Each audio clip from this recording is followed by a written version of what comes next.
Lijep pozdrav, dragi slušatelji, i dobrodošli u emisiju Školski eter, koji iz mjeseca u mjesec izrađuje Združba osnovne škole Ivan Goran Kovač Zdenci. S vama su Emanuel Šorman i Antonija Haludek.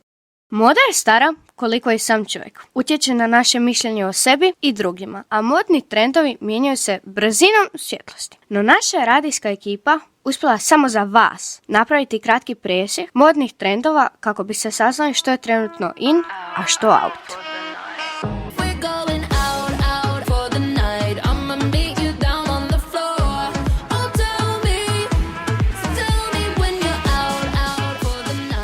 Svaki modni trend ima početak. Znate li gdje je i kada nastao prvi odjevni predmet u povijesti? Mjesto radnje bio je Edenski vrt. Adam i Eva su prema Bibliji bili prvi trendseteri. Nakon što su pojeli jabuku s drveta znanja dobra i zla, uvidjeli su da su goli, te su se zbog srama skrivali, pa im je Bog u raju izradio kožne haljine.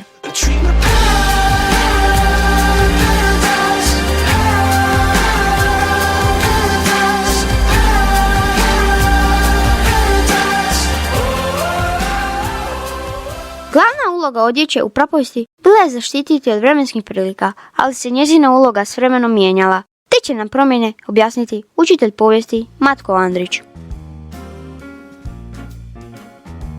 Bilo je puno zanimljivih trendova kroz povijest.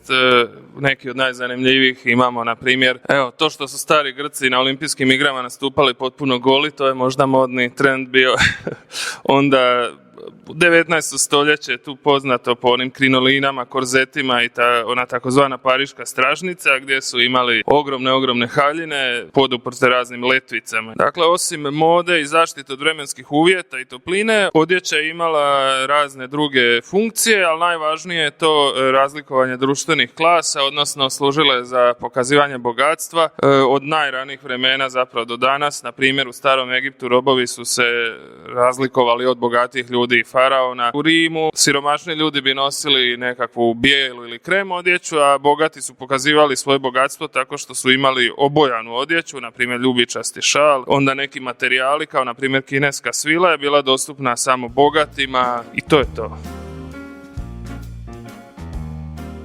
Znate li da su u prošlosti cipele na visoku petu nosili isključivo muškarci? Prvo su ih počeli nositi perzijski konjanici, kako bi dobili na stabilnosti tijekom jahanja, pa su u perzijskom društvu potpetice postale simbol vojne moći i bogatstva.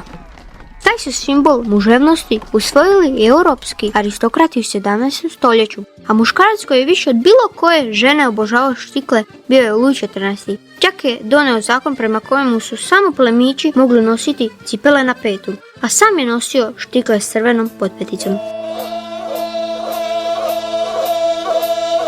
Jer još trava nije nikla, tamo gdje je stala moja štikla.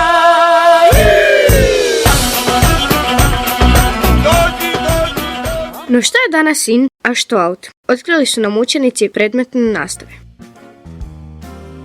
In su aksice, a out su kroksice. Out su leopard uzorak, in je Nike trenerka. In su loferice, out su sandale s krznom. In su dukse, out su poderane teraperice. In su Jordan patike, a out su japanke sa platformom. In su begi hlače, out su dugačke suknje. Out su one što su bake nosile stare haljine dugačke, a in su ove nove uske haljine. In je haljina sa golim leđima, out šlape. In je baskat, a out je baukat. Naši su učenici doista modno osvješteni, međutim, odjevanje je i oblik neverbalne komunikacije. Kako odjeća odražava emocionalno i psihološko stanje osobe, odgovorila nam je školska pedagoginja Ines Holeš. Smatram da odjeća može odražavati emocionalna stanja učenika, jer po odjeći možemo vidjeti kome od učenika treba pomoć. Primjerice, ako dođe do nekakvog naglog zaokreta u odjevanju, da se učenik počne oblačiti u posve crno, to može pokazati da se on bori s depresijom.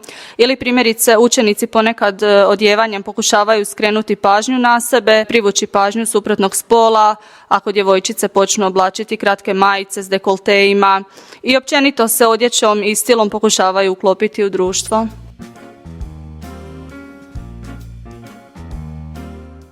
Kao što su u prijašnjim vremenima ljudi nosili odjeću kako bi se zaštitili od vremenskih uvjeta, tako je i danas odjeća vrsta oklopa koju navlačimo na sebe kako bismo se zaštitili od izolacije s jedne ili utapanje u masi s druge strane. Pitanje je od uvijek i bit će do vijeka, čini li odijelo čovjeka i mijenja li se on onoga trena kad odjeća mu nije zanimanju prilagođena. Da, modni izrečaj ima dublje značenje. Moda je ujedno izvrsalo društvo u kojem živimo. A što o njemu govori pojava ružnih cipela, kao što su kroksice? Popularizacija široke i nedefinirane odjeće, te odjeće s prorezima i rupama. Pa to je tema za neku drugu emisiju.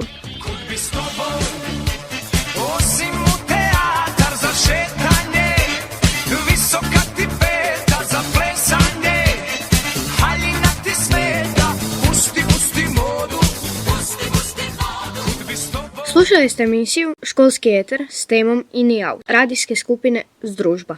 S vama su bili Emanuel Šorman i Antonija Haludek. Emisiju je osmislila Antonija Haludek, a tonsku ju je realizirala Antonija Vida pod mentorstvom učiteljice Mirjane Foro. Do slušanja. A sada smo i mi out! Pitanje je od uvijek i bit će do vijeka. Što? Čini li odijelo čovjeka? Kakva god bila nečija odjeća, po površini ti zagrebi, jer na koncu važnije je što nosimo nego na sebi.